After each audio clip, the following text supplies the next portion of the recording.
Olá, está no ar mais uma edição do programa Ação Parlamentar. Nosso convidado de hoje para uma entrevista é o deputado Roberto Carlos, do PT, o segundo secretário da mesa diretora aqui da Assembleia Legislativa.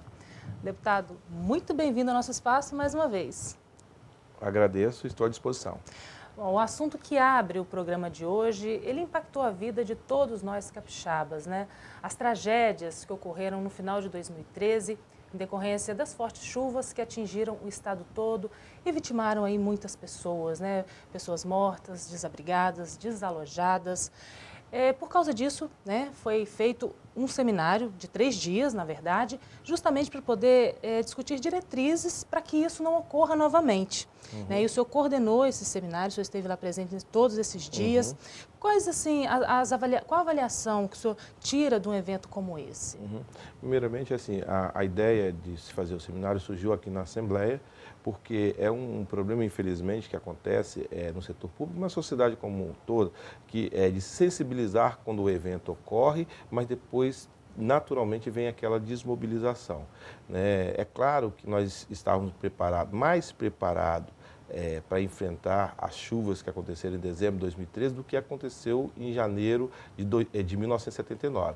Né? Mas ainda temos que melhorar muito a nossa estrutura de prevenção, o corpo de bombeiro, a própria sociedade com plano de contingência. Então, o nosso objetivo ao propor o seminário era não deixar cair no esquecimento e debater com os órgãos responsáveis, como o INCAPé, Defesa Civil Nacional, Estadual e Municipais, universidade que participou ativamente, as faculdades também, para que a gente buscasse não deixar a chama se apagar e, ao mesmo tempo, soluções técnicas para a prevenção e a ação quando o evento ocorrer. O evento vai ocorrer, né? Nós estamos numa faixa da terra, onde nós somos submetidos a um clima de chuvas torrenciais no verão, mas esse evento, que eles chamam de evento extremo, ele ocorre em média em 20, 30 anos. A última chuva de grande proporções foi de 79, com mais de 60 mil pessoas desalojadas e desabrigadas. Essa última nós tivemos mais de 40 mil pessoas desabrigadas e nós tivemos, se eu não me engano, em torno de 30 mortes. Né? Então, o seminário foi fecundo e a gente pode falar muito sobre o seminário. Ok. Bom, esse seminário foi um ponto de partida, né, deputado? É importante a gente mencionar, né, que esse evento foi feito em parceria com a UFES e, como o senhor mesmo disse, contou com a participação de vários especialistas, entidades, aí, vários órgãos. Qual a importância da participação dessas entidades aí nesse processo de definição de diretrizes mesmo? Nós recebemos parabéns lá, ainda durante a realização do evento, diversas entidades, porque é muito raro eles terem essa oportunidade de se reunirem e ouvirem soluções e, ao mesmo tempo, contribuir, né, com a visão, cada um dentro das suas competências. Então, por exemplo, ficou nítido durante o seminário que existe estações meteorológicas, mas existe sobreposição e não existe, digamos assim, uma comunicação integrada, ou seja, tem órgãos que têm uma informação, outro órgão tem outra informação, eles não se comunicam, ou seja, os sistemas não se comunicam. Então, eles estão defendendo, e o seminário abraçou isso como uma das possibilidades da integração desses dados. Então, isso foi um ponto positivo. Outro ponto positivo foi que nós tivemos oportunidade de trazer especialistas de fora do estado, né, que vieram com sua experiência também acumulada e que somaram com os especialistas daqui. Nós temos representantes da UFRJ, da UERJ, que veio falar sobre risco de desmoronamento durante o período de eventos extremos, e ele apresentou os estudos que foram feitos na região de Teresópolis, quando sofreu aquela chuva, se não me engano, em 2011, né, que também matou muitas pessoas, e aí tem estudo desenvolvido para a contenção de encostas. Graças a Deus, no caso específico da Grande Vitória, nós não tivemos problema com encosta, né? Nós tivemos um grupo de família, uma família, acho que com 3 pessoas que faleceram em Colatina, que foi desmoronamento de encostas. Só que a Defesa Civil de Colatina tinha removido a população dessa casa, as pessoas dessa casa, só que as pessoas voltaram à noite, sem a autorização do Corpo de Bombeiro e da Defesa Civil. Praticamente voltaram para morrer. Então, assim, a importância do seminário é dizer o seguinte, que tem soluções técnicas, mas também é necessário que a população compreenda o risco, né? Que às vezes vezes, quando se fala, dá um alerta, ó, é previsão de chuvas extremas, quase sempre no nosso subconsciente, isso, a meteorologia sempre falha, né? Vai fazer sol, eles falam que vai chover e faz sol, e aí, às vezes, a sociedade desconsidera os riscos. Então, Colatina, por exemplo, tem um sistema de alerta do Rio Doce monitorado que é muito bom, né? Eles avisam a comunidade, ó, vai subir meio metro, vai subir 20 centímetros, e aí quando sobe meio metro, por exemplo, tem pessoas que já sabem que tem que se retirar das suas casas. Então, isso a gente quer para todo o Estado. E como que a gente faz isso para todo o Estado? É através desse seminário, é através do relatório final, a gente cobrando as autoridades, apresentando ao governador, enfim, esse seminário ele teve como principal objetivo fazer com que a questão das chuvas não seja abandonada e não seja debatida apenas quando ocorre. Agora, esse é um primeiro passo, né, como a gente já mencionou aqui, e já está previsto um outro seminário para 2015, justamente para poder continuar essa discussão. Dentro daquilo que foi discutido, né, que foi debatido lá nesses 3 dias de seminário, existe um caminho possível, assim, dentro da realidade orçamentária, até mesmo dos próprios municípios? Existe. Tem obras que são obras caras, mas tem obras que não são necessariamente obras que não possam ser feitas a curto ou médio prazo. Vamos dar um exemplo. Vitória é um município que nos últimos 20 anos vem fazendo obras de prevenção a alagamento, a encostas, eles fizeram marco-drenagem, eles fizeram estação de bombeamento. É só lembrar, nossos telespectadores e a sociedade capixaba lembrar. As chuvas foram intensas na Grande Vitória.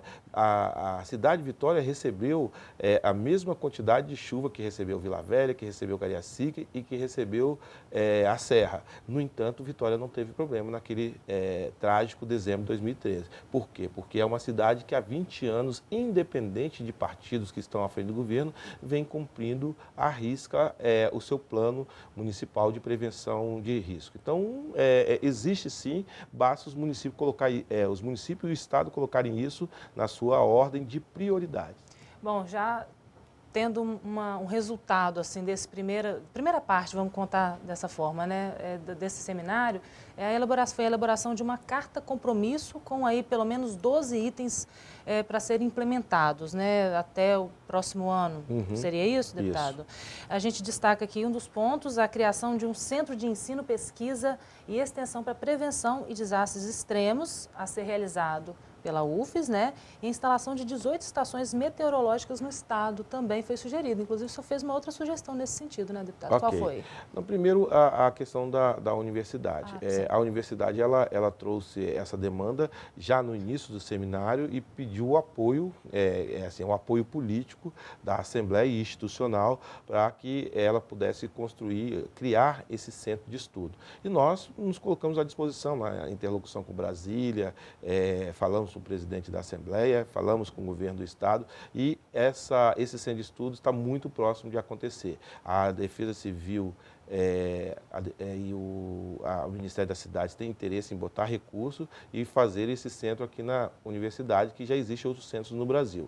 Então, nós podemos, em um curto prazo, ter um centro de estudo na universidade, onde vai congregar esses dados, onde vai ter especialistas estudando e contribuindo para as defesas civis e para os governos municipais e para o governo estadual. Só com gente da UFES? Só com gente da universidade. Mas, nesse centro de ensino, pesquisa e extensão, ele, como é um centro de pesquisa, ele pode receber pesquisadores de outras instituições. Sim, claro. Ele vai ficar na universidade, ele vai ser coordenado pela universidade, sim. Mas nada impede que a universidade não convida especialistas de outras instituições. E a questão das estações meteorológicas? Apareceu uma demanda importante do INCAPé, que eles apresentam, a proposta deles são 18 estações meteorológicas modernas, com capacidade de passar as informações online.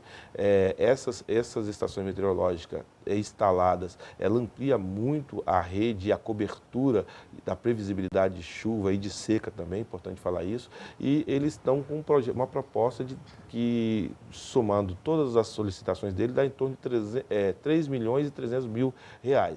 Eu conversei com o presidente da Assembleia, o deputado Teodorico Ferraz, falei da importância da instalação dessas 18 estações meteorológicas e o presidente Teodorico Ferraz acha importante a Assembleia contribuir. Então, dentro da nossa economia que nós fizemos aqui, nós temos reserva orçamentária que pode contribuir e passar esse recurso para o governo do Estado. Conversei com o secretário-chefe da Casa Civil, Thiago Hoffmann, falei para ele do nosso desejo em contribuir. Ele falou que acata de bom grado e ele não conhecia especificamente essa demanda das 18 estações meteorológicas, ele ficou de buscar mais informações.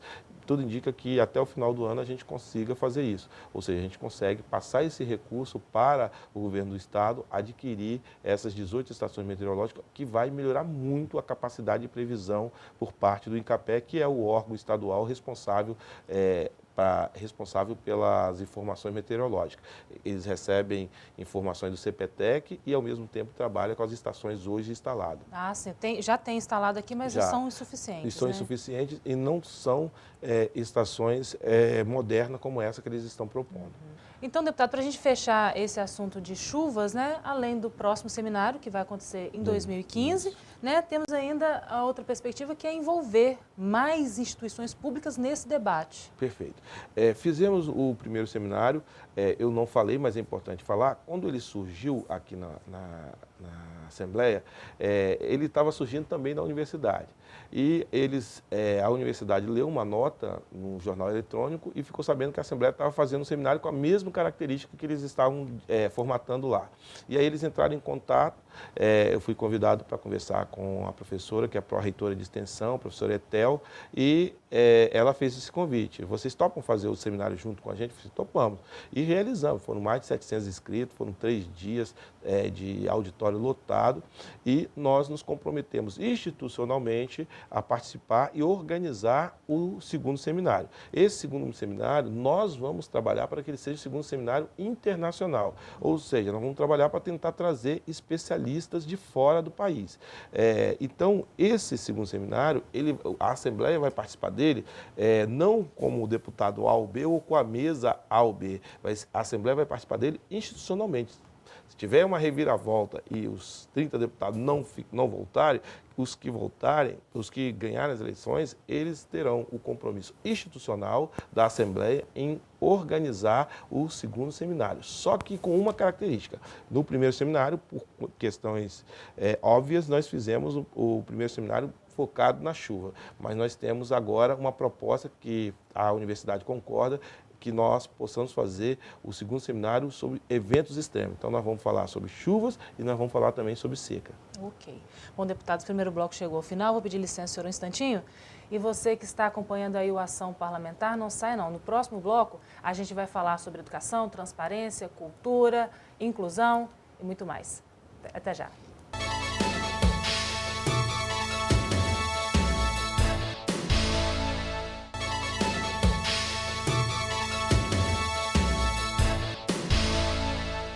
Estamos de volta para o segundo bloco do programa Ação Parlamentar. Hoje recebendo o deputado estadual Roberto Carlos, do PT. Deputado, vamos falar um pouco sobre educação, já que o senhor também é professor, né, interessado bastante nessa área. O senhor apresentou aqui a casa um projeto que inclusive já foi aprovado pelo plenário, que garante meia entrada aos professores, assim como já acontece com os estudantes, né? A matéria já seguiu para o governo para análise e mais de 50 mil profissionais podem ser beneficiados com essa medida. Perfeito. Da rede pública e privada, são professores que nós entendemos importante ter acesso aos bens culturais, já tem. Nós não queremos, com esse projeto, botar em segundo plano o debate da valorização do magistério. Nós defendemos a valorização do magistério, a gente entende que educação de qualidade se faz, sobretudo, com um profissional bem remunerado, mas nós entendemos também que a categoria do magistério, ela tem a sua especificidade.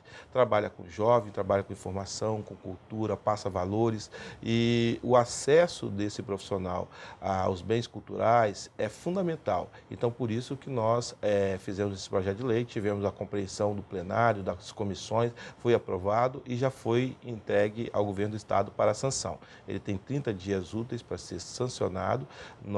Eu não tenho aqui em mente se já estourou o prazo, creio que não, mas eu tenho certeza que o governador vai sancionar e nós teremos no Espírito Santo uma lei onde os professores e professoras terão acesso aos bens culturais com 50% de desconto. Aproveitando que a gente está falando sobre esse assunto de educação, o magistério ele sempre apresenta à casa, né, reivindicações, vem conversar sempre aí com os deputados. E, recentemente, o senhor acabou, numa dessas reuniões, propondo a criação de uma comissão para intermediar justamente as negociações entre a categoria, né, dos professores e o governo do Estado. Conta para a gente como é que tem sido feita essa comissão, ela está sendo feita por quem, composta por quem? Perfeito. Nós, durante o período da greve do magistério, que durou quase mais de 30 dias, nós ficávamos com a nossa aflição. Por quê? Porque o Poder Legislativo, nós não podemos legislar sobre aumento de salário de professores, né? Qualquer aumento ele tem que vir do Poder Executivo. Mas nós enxergamos na pauta de reivindicação do magistério algumas demandas que a gente poderia tratar aqui na Assembleia, com debate, com legislação. Então, nós sugerimos criar essa comissão. Eu presido essa comissão, participa na comissão com a gente também o presidente da Comissão de Educação, o deputado Josias da Vitória, participa o deputado Rodrigo Coelho, a deputada Luzia Toledo, e quem participa por parte dos professores são os representantes do sindicato, são os diretores do Sindiups. E nós já fizemos 3 reuniões com ele e nós estamos trabalhando com eles a questão da gestão democrática e eleição direta para diretores. Nós nos comprometemos com eles em sensibilizar os deputados e também o governo para que ou surja aqui na casa um projeto ou que o governo envie para casa para que a gente possa fazer com que o diretor ou diretora seja escolhido pela comunidade escolar e não por indicação. Bom, a Procuradoria da ALES, ela vai auxiliar os professores no sentido da perda salarial, que também é uma reivindicação bastante constante deles? Sim, nós tivemos um dos fatores da greve e da divergência com o governo, que gerou até uma consulta ao TRE, era que o governo dizia que ele estava impedido de conceder o reajuste salarial por conta da inflação em função do período eleitoral. E o sindicato, através do jurídico do sindicato, tinha uma visão diferente. Tanto é que foi feita uma consulta ao TRE e o TRE optou em não responder. Os nossos procuradores estudaram e falaram para a gente, passaram ainda extraoficialmente, que eles vão colocar isso através de um parecer entregue e assinado pelos procuradores que estudaram. Eles falam que não enxergam nenhum tipo de obstáculo na legislação em fazer a recomposição das perdas inflacionárias no período eleitoral. Então, existe essa divergência. Assim que a Procuradoria entregar o parecer, nós vamos entregar o sindicato como uma contribuição da Assembleia Legislativa para esse debate que está sendo travado entre o jurídico do sindicato e a Procuradoria-Geral do Estado. Com relação àquele assunto que o senhor mencionou da mudança de diretor, né, da escolha de diretor, explica melhor para a gente como é que está essa situação. Hoje o diretor ele surge de uma lista tríplice através de uma análise curricular feita por uma empresa. Mas existe denúncia por parte do sindicato, e essa denúncia é pública, de que existe indicação política nessa escolha. Se existe, eu não sei. Por exemplo, eu não tenho nenhuma indicação nas escolas e me recuso a fazer, e me recuso a acreditar que tenha, porque eu acho que nós não podemos politizar do ponto de vista partidário e contaminar o ambiente escolar. É evidente que o ambiente escolar tem que ter, sim, o debate político, ele é importante, mas esse debate político ele tem que ser feito pelas pessoas que habitam aquele espaço, os alunos, os professores, os servidores e os pais dos alunos, nunca por pessoas externas querendo estender o seu braço sobre a escola e ter ali um aparelho político eleitoral. Então, por isso que nós defendemos as eleições diretas para diretor, que a gente entende que é mais democrático e dá mais legitimidade ao diretor ou diretor empossado através de um processo de eleição. Mas um projeto nesse sentido aí não poderia ser apresentado por um deputado? Foi apresentado pelo deputado, já assim, tem uma história aqui no Legislativo, sim, né? Foi apresentado pelo deputado Helder Salomão há 3 legislaturas atrás, não foi aprovado. Foi apresentado pela deputada Aparecida Dai na legislatura anterior, também não foi aprovado. E foi apresentado pelo deputado Rodrigo Coelho nessa legislatura e também não foi aprovado. Todos esses projetos foram considerados inconstitucionais. Então, o deputado Rodrigo Coelho está formatando um outro projeto, mas eu acho que a melhor forma de encarar esse debate é propor o Executivo para enviar, sim, um projeto para casa. Nesse sentido, então, o senhor acabou propondo a criação de um debate justamente para poder discutir essa questão. Acontece ainda esse ano, né, deputado?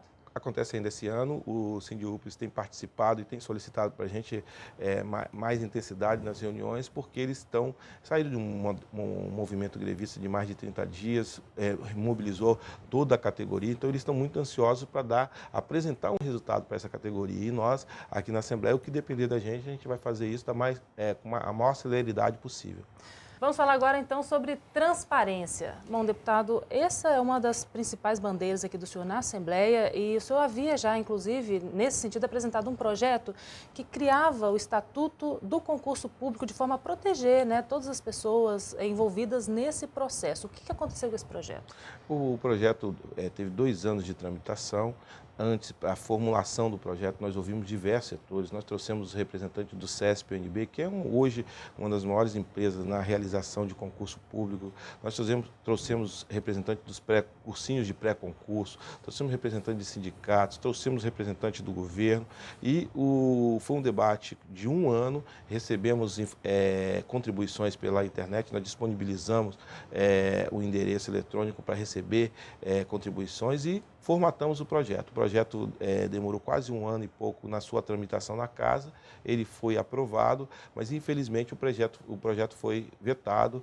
A Procuradoria-Geral do Estado considerou inconstitucional por vício de iniciativa. Eu tenho informação fresquinha, eu tive reunião com o secretário-chefe da Casa Civil, Thiago Hoffmann, falei para ele da importância desse projeto e do meu desprendimento de ser autor de projeto. O importante para a gente é que a legislação no Espírito Santo garanta concurso público com segurança jurídica e, sobretudo, protegendo aquelas pessoas que vão fazer o concurso público, que eles possam ter uma garantia dos seus direitos. E o secretário também entendeu o importante e ele falou que vai fazer um estudo, o governo vai fazer um estudo e vai encaminhar para cá, já que foi considerado vício de iniciativa, ou seja, não poderia ter surgido aqui no Legislativo, ele vai encaminhar para cá uma proposta de um Estatuto do Concurso Público que deixa a gente feliz, porque o nosso objetivo não é emplacar projeto só para ter o nome no projeto. Nosso objetivo é aperfeiçoar a legislação naqueles hiatos que existem na legislação, e esse é um deles. Eu não tenho dúvida nenhuma que você não tendo uma lei que garanta e que dê segurança àquelas pessoas que prestam concurso público é muito ruim. Hoje, do jeito que está, você pode ser, o edital pode sair amanhã, marcando para daqui a 15 dias a prova. Isso é falta de transparência. Por quê? Porque quando você lança um edital, você tem que ter no mínimo um prazo aí de 60, 90 dias para a pessoa se preparar, estudar e fazer a prova. Às vezes a forma de burlar o concurso público, que é, na minha opinião, uma instituição democrática e republicana, é justamente você ir burlando aquilo que a lei não versa sobre ele. Então, por exemplo, imagine, se eu coloco um edital e convoco um concurso público para daqui a 2 semanas, eu estou beneficiando quem? De repente, eu estou beneficiando aqueles servidores que, dentro da instituição pública, têm informação privilegiada. Então, isso não é democrático e isso não é transparente. Então, eu tenho muito desejo que esse projeto chegue aqui na casa, agora originado lá no Executivo, e que nós possamos aprovar. É importante que o assunto não morra, né, deputado? Uhum. Bom, para a gente finalizar o programa, a gente vai continuar falando... Já, infelizmente. Mas já deixo o convite para o próximo, Opa. viu? A Assembleia criou recentemente o Comitê da Transparência aqui na ALIS. A ALIS, ela é bem conceituada, né, nessa questão da transparência, não só pela questão do portal, né, que já divulga todas as informações, até por outras questões também. O senhor está coordenando as equipes, foi formada, na verdade, uma equipe, né, para poder discutir e ampliar ainda mais a questão da transparência aqui no Legislativo. Como é que estão essas discussões e o que vocês estão vislumbrando já? Perfeito. Tomei contato com algumas Assembleias Legislativas no Brasil acerca de portal de transparência e o caminho que eles estavam seguindo. A nossa Assembleia Legislativa, o nosso portal, a gente tem disposição de mostrar as informações. Então, a gente coloca lá as informações. Mas nós não colocamos as informações de forma acessível para a população. E aí, nós entendemos que era necessário a gente debater isso, porque o nosso objetivo é que o portal da transparência ele seja didático, ele tenha acessibilidade, inclusive para aquelas pessoas com deficiência. Por quê? Porque nós queremos que a sociedade capixaba tenha informação de tudo que é feito aqui e, ao mesmo tempo, que nos fiscalize. muito interessante, porque nós fizemos um seminário de transparência, que foi o primeiro seminário aqui da Assembleia sobre transparência, e nós tivemos a oportunidade de trazer o Cláudio Abramo, que é coordenador da Transparência Brasil. Ele usou uma frase que eu não conhecia, mas passei a citar. Ele falou que uma forma de esconder uma árvore é você colocar a árvore na floresta. Aí você, trazendo isso para o setor público, é você já jogar muita informação, mas não selecionar essas informações para que as pessoas possam ter a dimensão dos gastos daquela entidade, daquela instituição pública. Então, isso é que está nos balizando. Nosso objetivo é fazer com que essa comissão que foi criada, na realidade, um comitê que foi criado através de ato da mesa diretora, ele já está funcionando, ele já se reuniu e ele tem um prazo para fazer, apresentar um planejamento e um plano para o nosso portal aqui da Assembleia. E nós temos algumas dificuldades técnicas que têm que ser sanadas através de investimento. Por exemplo, nós temos programas que não se falam. A folha de pagamento não fala não está na mesma base que está, por exemplo, a diretoria de legislativo, né, atas. Então, isso não se comunica, esses dados não se comunicam. Então, necessariamente, nós vamos precisar fazer um investimento, inclusive também pessoal, para dar o suporte necessário para que a Assembleia Legislativa do Espírito Santo continue sendo reconhecida nacionalmente como uma Assembleia transparente. Isso aí. Bom, deputado, eu quero agradecer a presença do senhor. Muito obrigado por ter vindo aqui, aceitado o nosso convite, ok? Eu que agradeço e me coloco à disposição. Ok, muito obrigada.